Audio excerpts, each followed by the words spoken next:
Hello everyone, it's Cassie and welcome back for another Trinity Stamps video. Today we're going to be making a pull tab card, so let's jump right into what we're using. We have this adorable Abracadabra stamp set along with the matching dies, and there are dies for almost all the elements on this stamp set. So great.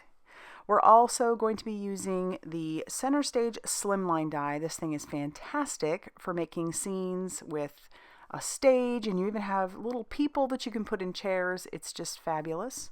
We're also going to be using the Papercrafting Magic stamp set along with its matching dies. Yes, there are matching dies for those words. And then we're also going to be using the Slimline Twist and Slide die set. We're just going to need a couple of pieces from that, and then we'll be able to make our pull tab. So let's move on to the next step. I went ahead, just for time's sake, stamped out all of my images onto some Express It cardstock using some Blackout ink by Ink on 3. You'll notice I have a little smudge there. I'm not worried about it. I'm going to take the arm and we're going to cover that up. So we're going to leave it as is. And now we're going to do some Copic coloring.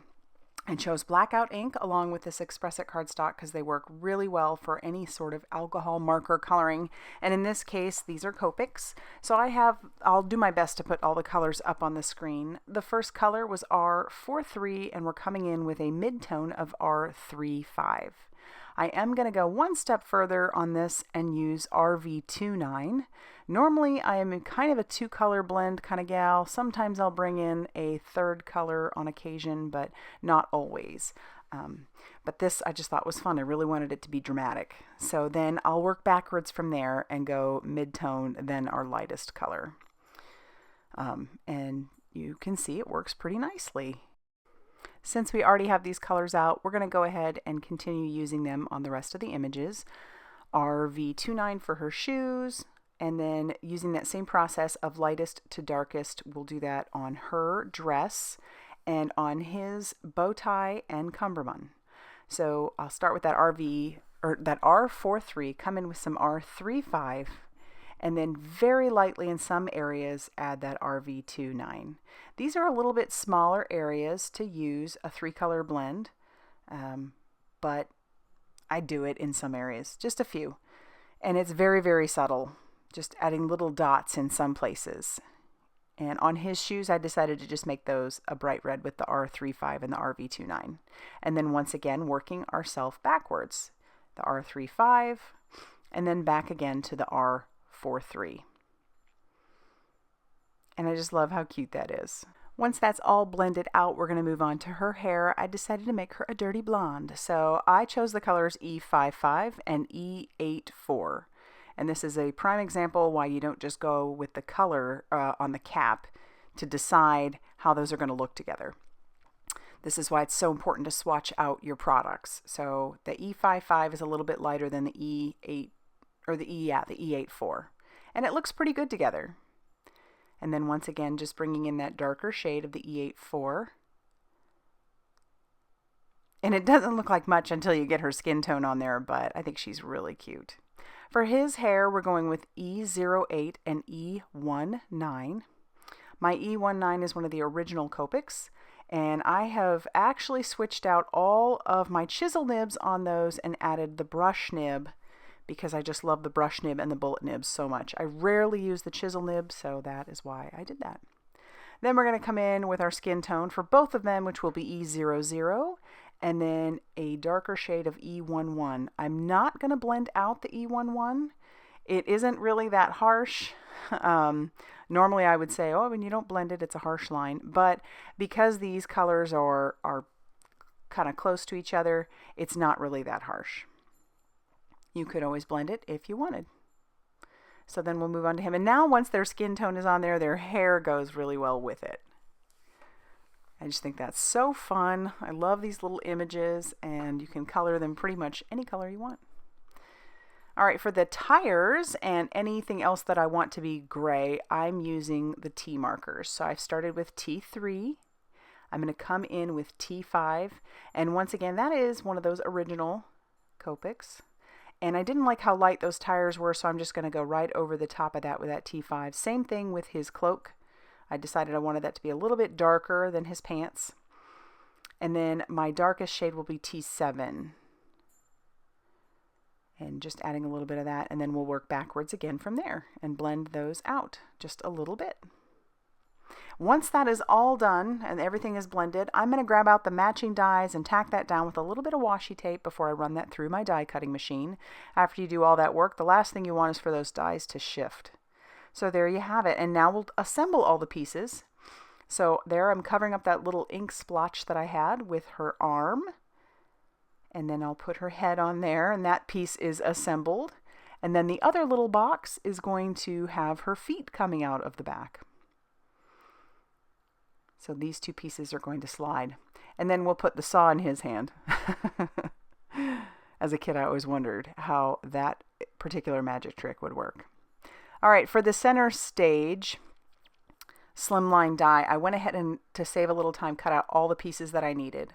My base is a piece of black cardstock, and I'm going to put the stage down first, the floor of the stage down first. This base measures 3.5 inches by 8.5 inches. So that is what I've chosen for my Slimline. You can make yours a little bit bigger. I don't believe there's an actual standard size, but that's what I usually do. I'll put down the curtains on the side. Those aren't going all the way to the top. That's where this piece is going to come in and cover up that gap. You could, leave this part off and just make sure that your curtain goes all the way to the top if you wanted. And then I'm going to add a little silver cardstock tassel to the end here. That's going to be like the tie back for the curtains. And I'll put one on the other side as well. And then to add a little bit more of that silver, this one ends up being a little bit longer, so I'm going to trim that down. But to add a little bit more of that silver, I have a long strip. That one was cut out using a long strip die from the center stage, Slimline die. And then I'll just tack that down. You could avoid this piece, but I really love that silvery glitter gorgeousness, and I feel like it just ties everything in, so I added that to the top. And now we'll need our interactive pieces. So this is our Slimline twist and slide die set. I'm putting the pieces on there and just kind of gauging where I'm going to need my mechanism to be, and going back and forth, just making sure that I have that right. When I'm happy with where it is, I'll tack it down with some Heffy tape. It's just basically some post-it tape. I'm going to pull that down just a little bit farther, make sure everything lines up well, and then tack it down. And then this piece is going to get cut out of the side. My suggestion is flip it over and make sure that the piece lines up. And then you'll need 2 pieces of this long piece, and it doesn't matter what color you really cut them out, as long as your top piece isn't too different from your background, which is why my top piece is a black piece. And I only doubled it up so that it has a little bit more strength. You'll notice when I cut that out, this is what I was talking about, line it up. I have a little bit of paper showing, so I'm going to cut that off. You don't need that, or don't want that there. So I'm going to cut that off. And then we're going to move on to stamping out our Papercrafting Magic stamp set. So I've got the word pull. That's going to go on this little piece, and I'll cover that with some white embossing powder. And then I'm going to heat set that till that is smooth and melted. And then the next one is the other stamp that says, "This is no ordinary card." And I'm going to stamp that onto the black, cover that with that embossing powder, and then heat set that till that is smooth and melted. And there's a matching die for the words. I love that. So I'll tack down the die with some washi tape and run that through my die cutting machine. And then we're going to start actually doing some assembly. I am real big on making sure that you just double check everything before you actually start assembling, because otherwise you make mistakes, and when it takes this much time to make a card, the last thing you want is a giant mistake. So I line all those pieces up, kind of check again where I want everything, and then I'm going to mark this because I don't want this piece of cardstock to be that long, so I'm marking it, and then I'm going to trim it, and then I'm going to get my card base ready, which is a 7-inch by 8.5-inch piece of white cardstock that I scored at 3.5 inches. And I'm going to use my Trinity Teflon bone folders to ensure that I have a good crease. I'll stick that panel on top of the base, and I did save the little black piece that was cut out of here, so I'm going to put that back in the channel. That's just going to ensure that there isn't too much white showing. And then I'm going to flip this over, line up that piece on the back, and grab out some foam tape. This is foam tape that is a little bit thicker. You may want to double up your foam tape. It probably wouldn't be necessary. You wouldn't have to do it this way.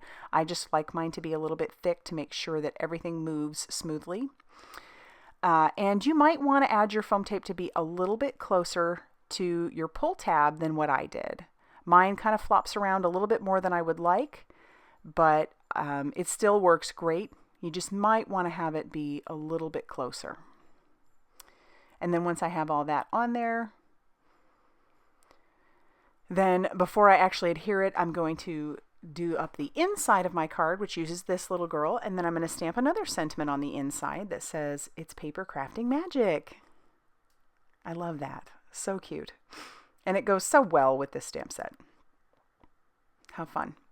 All right, I've peeled off all the release paper. There's an easier way to do it. I know there is. Probably just peel part of that and then try to adhere it. You could also use liquid glue on the back of that to give you a little bit of wiggle room. But I get that down there fairly straight. And then I'm going to stick my little pull inside the channel. And then I'm going to grab out some more of that same foam tape and use little snips of that. So I'll put a little piece right there. This is what's going to keep the pull from going outside or like coming completely out of the card. Once that's put on there, that is the stopper, basically. And then I'll use a couple more pieces of that foam tape inside the channel. And this way I can prop up the other piece of the little girl. So I'll peel off that release paper and then line everything up again, and then I can stick her down. And then you can use the pull tab to pull her little body away. So fun. All right, and then I'm going to use some glue to tack him down. And that's it. From here is just the rest of the assembly is using glue. So then I'll take these words that say, "This is no ordinary card," that were each cut out, and I'll adhere those down using some more liquid glue. And then I do decide to pull in a gel pen and add some little ellipses. "This is no ordinary card," and then it'll go with the inside of the card. It's paper crafting magic. For a last bit of embellishment, I pull out some itty bitty black stars. And I put those into my tidy tray, and I'm just tacking those down with my crystal katana along with some Barely Art glue. This stuff is great. And that's going to finish off our card today. I know it was pretty involved, but boy, the end result is so worth it. I love it. So if you liked this video, be sure to hit that like button. Consider subscribing if you haven't already done so. Thank you so much for stopping by, and I will see you very soon in another video. Bye, everybody.